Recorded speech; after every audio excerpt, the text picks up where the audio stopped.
Hello, everyone. Welcome back to the Story Hour with myself and Allison Norrington. Be sure to subscribe to the channel. Feel free to comment below.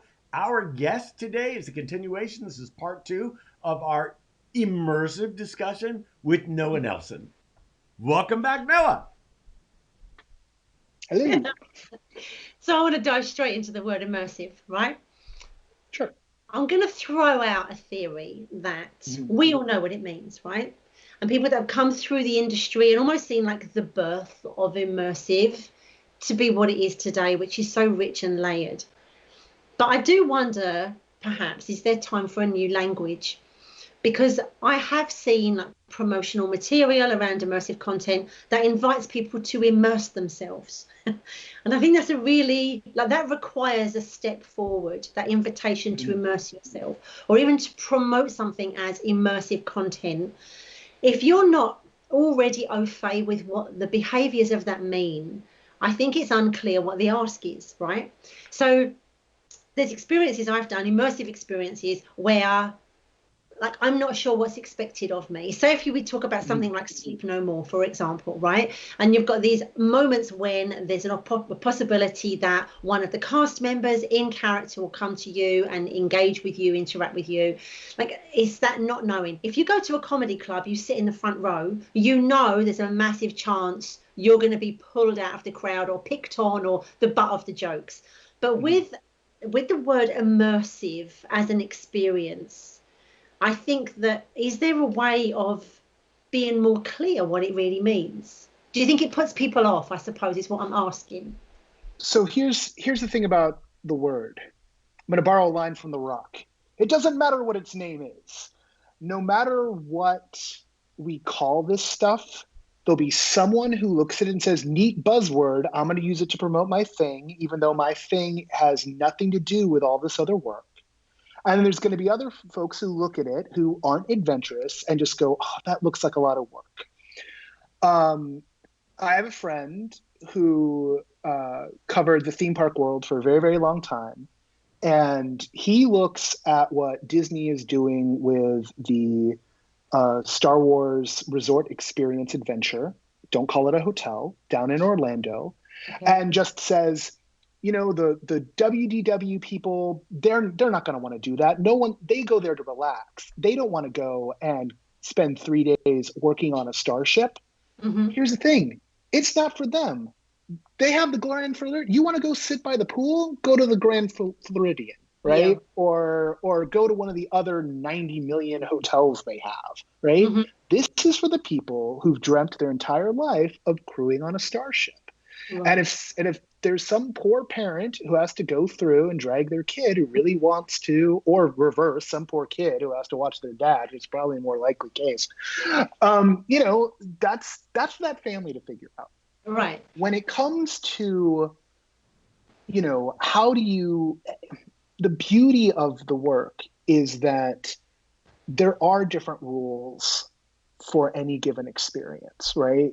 It isn't ever going to be as standardized as a controller.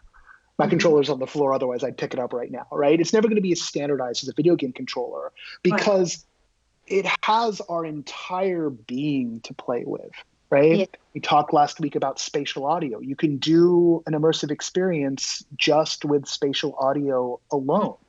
You can also do an immersive experience that takes place outdoors and requires people to move around a lot. There's all kinds of issues with accessibility, you know, like something like the McKittrick Hotel where Sleep No More takes place isn't all that accessible, but they find ways to make affordances, and designers have to think about that sort of thing as they go forward. And we hope to see people making more affordances for people with mobility issues or visual issues. It's a dark space you're moving around. Not everyone has good night vision, right? Yeah. So, you know, I don't stress too much about the I word, in part because I watched what happened in the transmedia world. And when Don't get me started. No, I was going to say that. I was in the room where, like, they were, you know, all family business was going to be settled at, the Marriott out by the Burbank airport, and I on a Zoom call, long before Zoom was a household word, and was very much became aware that everyone wanted it to mean what their consulting services company wanted it to mean, and not what the street wanted it to mean. So For it's me, the right word then, right? So it's more about the misuse of the word in like marketing promotional material than it is in the essence of what it stands for. at the end of the day, for me, we do think about like, refining the meaning and like trying to make it more accessible to people. So when I talk about immersive theater, what we've landed on is the idea of it's a play you can play. Oh, nice. Right? What does play mean there? I mean, there's lots of different ways to play, right? And then in the broader sense, immersive means that once you're inside, whatever the experience is, everywhere you turn, you're in that world. Which, as a storyteller, is exactly what you want. As a storyteller, that's like the absolute like perfection moment that you can create a story and an experience where people feel completely in the moment. Yeah. There's a qualitative nature to the word immersive that we do all understand, which means you're really, really, really engaged, right? You're absorbed by it. The idea of immersive design is the study and the execution of the principles that get people to that state.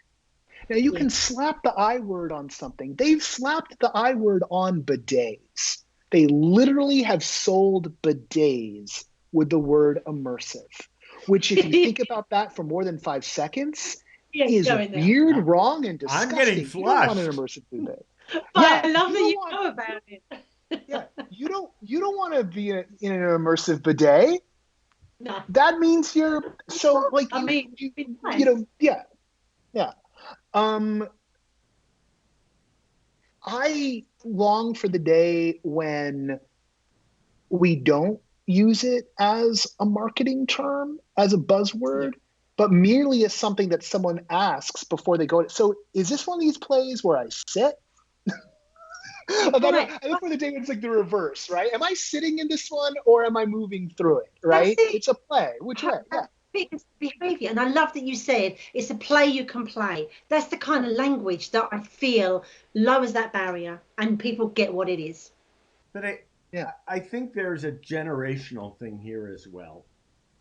Because when you hit Gen Z, they are, in my mind, a naturally interactive generation.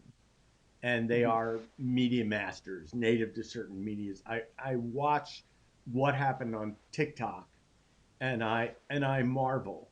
And so I think that there's probably, and this is marketing and branding 101. It's like, who's your target audience and what is their language? And then how do you speak to them? So I would agree. I never saw transmedia as a marketing term. I can remember walking into a major toy company. Someone had been in there before us. I was walking in with my partner and we sat down to the table and they said, this is before we even talked. If you mention the T word, we'll show you the door. And so I think I went to that toy company too. Yeah. And somebody had been before all of us and said they were going to transmediate their product. I didn't even know what that meant. Sorry. But Noah, where you look, the world is even in this year. When you talk about location-based entertainment and what we did a lot of work in China, and it was all about experiential. They didn't want brands that generation. They didn't want to buy these labels. They wanted an experiential world. They wanted to be in something experiential. And that longing for an experience, now it's even greater. I mean, I personally don't know that we will ever return to the way it was because behavior patterns have been altered through this pandemic. But the question of how you market an experience and what you call it, it's one thing if you are selling the plastic and you are selling the enablement, like, I subscribed in the early days to HBO because it was about From the Earth to the Moon, and I wanted to see it. I had a reason. That content Yeah. made me want to get that. Yeah. And so it has to. I agree with you. It absolutely has to be driven by content. But the question of how the industry is defining things, and just a slight plug here, I'm a member of the council, the XR Inclusion Council. Mm-hmm. And I want to tell you just the education that's taking place inside the council in terms of what XR is, let alone what inclusion is. I mean, a complete discussion that just went over communication about the term Hispanic, just about what that term represents in terms of colonization and all that. I don't want to take off on that. But this question of language, I think that this discussion between you and Allison is happening on maybe one of our greater challenges, which is how to language the experience that people will have. Well, and here's the simple truth of it, and that is both fortunate and unfortunate. Being stubborn, being almost belligerent in how you use language, right? Like, we settled on, like, I use immersive in part because having watched what happened with transmedia, having seen when something's new, everyone struggling to define it, and then wanting to jump to this word and wanting to jump to that word, and everyone like, well, my company sells this, and the exact experience that you guys had of like walking in and saying like, you use this word, and just being like, all right, here's this thing that the street has sort of settled on to some degree. We're going to stick with it. We're going to stick with it, and it's going to go through 18 different permutations, and everyone's going to want to jump onto the next buzzword and run around and do that. And can we settle on what the qualities of it are, right? Even once we go through the phase where, well, no one wants to fund an immersive thing anymore because now everyone wants to fund an NFT because that's the hot word right now, right? Never fear transmedia, NFT, right? That's what that means, right? I'm not interested, to my detriment, I'm not interested in chasing what's hot as much anymore than chasing what's actually good and truly compelling. There is something I've been looking for my entire life through gaming, through reading, through wanting to be a filmmaker, through having a theater degree, through running role-playing games and LARPs. I found that when I went to Then She Fell in New York, and I saw this total work, this piece of work that was pulling in threads from every performing art and from gaming and even from film, and letting me explore it, not entirely at my own pace, but giving me an affordance of agency to explore and to feel like I was an integral part of it. And in that moment, in finding that, I knew I was hooked forever. And I knew that if I could share with people what I had felt, that they could start to see the world through a light where they knew that they did have a role to play in both those fictive stories and in the world itself. It's a very empowering experience to go through a properly constructed piece of immersive work. There's all sorts of things you can do with people there. And, you know, if someone comes up with a word that is more poetic down the line, or if so many toilet companies start using immersive that it just becomes, you know, a sewer, we'll abandon the word. But until that day, it's good enough for us for now, and maybe not quite as funky as Experiential, which is like, what is Experiential? No, I want to give credit to you there, Noah, because your explanation just now, you spoke about something being, I think you said perfectly crafted or something, or perfectly designed, and you mentioned the word poetic. The way you just explained that experience would be far more of a hook for me to want to have that experience than the word immersive alone. So I'm not knocking the word in any shape or form. But that big credit to you, the way you just explained that, because that's what I feel is often missing. And part of my reasoning comes off the back of a research project that I did last year that I think I had mentioned to you for the Story Futures Academy. And I was part of an academic research group from Bath Spa University looking at how to promote immersive experiences.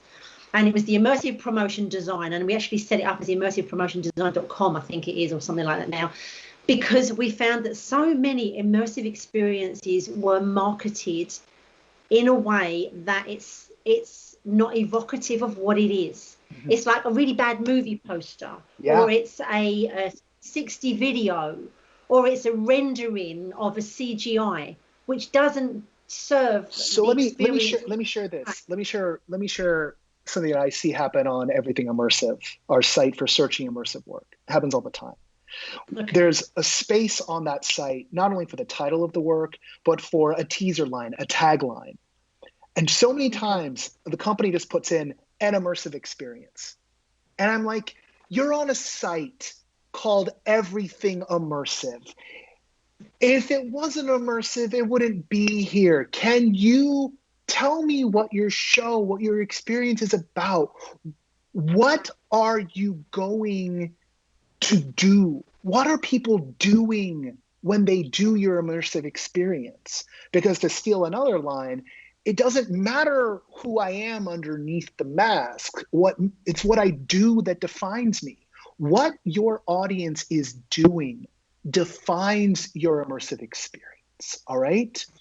And I think right now the bigger problem is less about training the audience about what immersive is, and it's more about training creators to evoke what their experience is when they talk about it and not rely upon some magical buzzword that's going to like solve it for them. Look, people understand genre, comedy, horror, sci-fi, drama. They understand the idea that they're playing. They understand the idea that there's like maybe like limitless things. We don't, go over to a different world, go over to the video game world. No one in the video game world has a problem with the term immersive sim, which is a big genre, because you instantly know in the video game world what an immersive sim is. It means it's this massively constructed world where, in theory, you can interact with any object.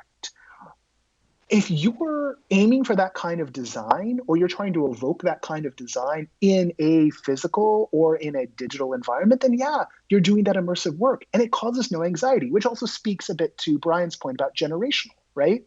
I can walk up to gamers of Gen X, Millennial, and Gen Z, and if I say immersive, they're thinking BioShock. They're thinking Red Dead Redemption. They're thinking of the freedom they are afforded to move through those spaces. And maybe, hopefully, they're thinking of something like Gone Home, which doesn't require you to shoot stuff, but allows you to explore a story. Gone Home, which, was influenced by immersive theater, and you have folks like Felix over at Punch Drunk who are inspired by these games. That's the dialectic that we're in. That's what I think you're talking about, Noah, there is this continuum of immersion, regardless of what you call it. The longing for any author of any book is that you become immersed in the story world they've created, and that you come to identify with one or more characters, even if the character is the city of Paris, that you come to identify with that. The story, Allison and I often say, it's not the what of the story that changes, but the how. And while you've been talking about this whole continuum, is really what you're talking about, because there's been the merging, the convergence of story and game for years. When you look at The Last of Us, to me, that is a story. That is not a game, And so the idea that the story is compelling and it's the first level. This is a story about, this is how it's told. So maybe it's the story that is the sales point. And that's why, when you look at the studios and they first were going to get involved in VR, it was like, okay, well, we're going to take a franchise that already exists, Because if people are going to go into this, they're going to go into it because it's a new experience of a familiar story. Mhm. And so I think the level of immersiveness, engagement, whatever it comes to be called, because in order to sell it's a partnership. It's a private, it's an enterprise partnership between the storyteller and whoever the manufacturer is of the headset. And then there are a whole bunch of tools, and the language keeps changing, thank God, and the rules keep being broken, thank God. And Mhm. so what you have here, when you are talking about all of this, to me, when you said, and I finally found, you got involved because you were a storyteller from the beginning. Whatever the role is that you were going to take as a storyteller, Well, yeah. whether it was going to be the filmmaker or whether it was going to be the actor, you wanted to welcome people into the story.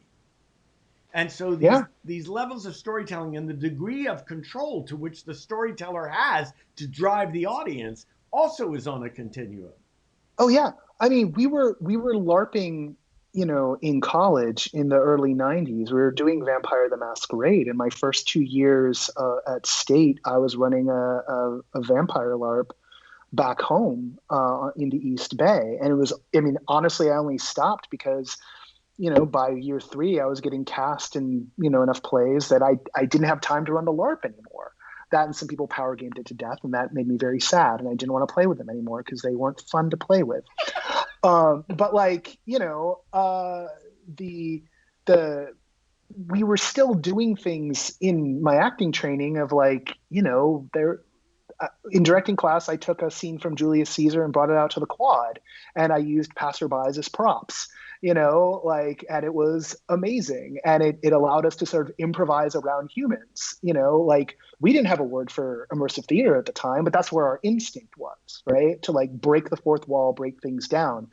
The best, before like a play you can play, the best definition I saw of immersive was on like a Japanese anime site that was trying to describe an experience at Universal Japan, and it said immersive theater is an experience that puts the audience on the same plane of action as the performers.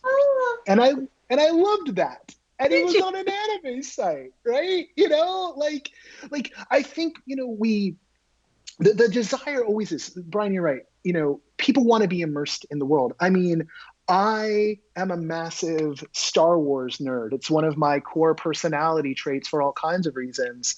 The name of LEIA is not an accident. We reverse engineered the League of Experiential and Immersive Artists from the name LEIA, and by we I mean me. The desire to, in my mind, in my imagination, I can snap a finger and be in a number of different fantasy worlds. Where it gets interesting from the point of view of a craft is when we can take those worlds out of the imagination and bring them into space. Whether that space is physical or digital doesn't, I mean, it matters, but it's just different affordances. Yeah, I right? think it's about, Yeah. you're exactly right. Yeah. Because it's about how do you want your story to be told and how do you want people to access it. By the way, as long as we're bringing up fan things, this is my story world. Jetsons. I Now, do you know love the them. thing about how? Do you know the theory about how like Jetsons and the Flintstones are actually taking place at the same time, and the Jetsons are just in the floating cities, but the Flintstones are on like the scorched earth? That there's been like a great disaster. Have you heard that one? I have, but here's No, the interesting love thing. it. Before now, we're getting into story worlds, which is great. So when you look at the Flintstones, it was like they were foreseeing the future of Stone Age. But when you look at the Jetsons and you watch the Jetsons today, the wristwatch is, the video wristwatch, the flat screens, the robotics. It was, those people were brilliant. So I'm sorry, back to what we were discussing. Yes, Yeah. I am waiting for my flying car, which is being developed. Well, here's a little Jedi worry stone that I got at Galaxy's Edge, right? So this is a little talismanic object from the Star Wars galaxy that I spent $2 on at Disneyland.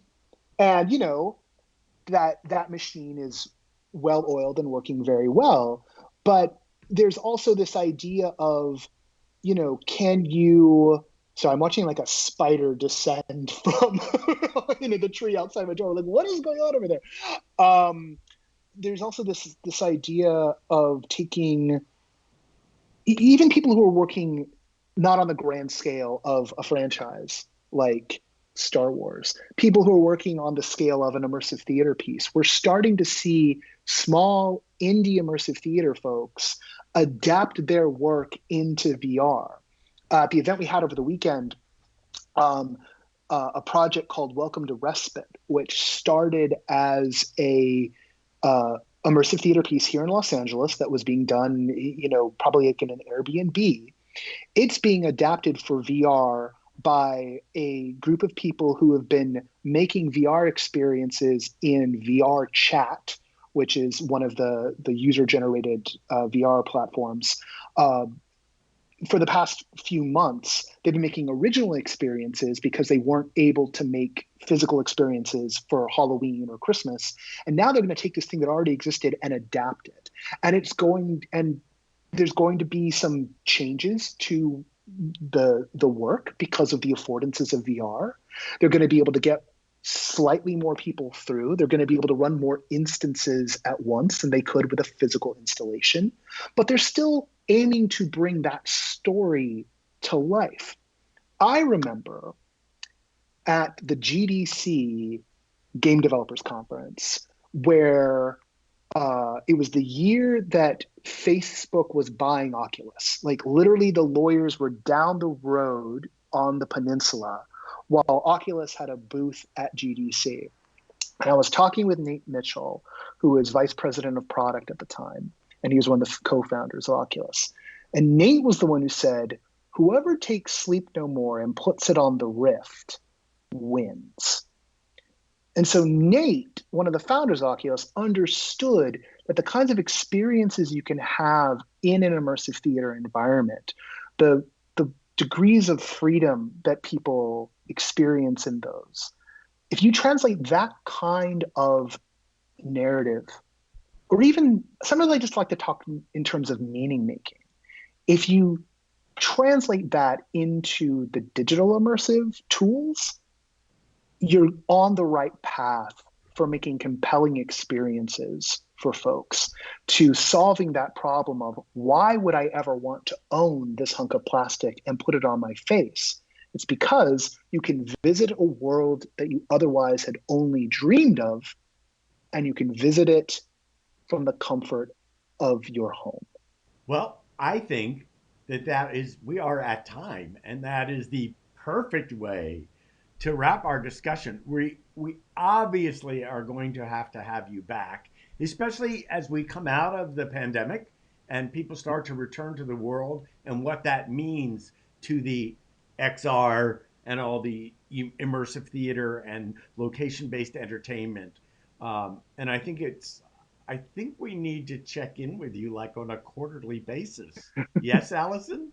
I totally agree. I mean, if we had more time, I'd love to tackle that conversation of what have we learned, where are we going?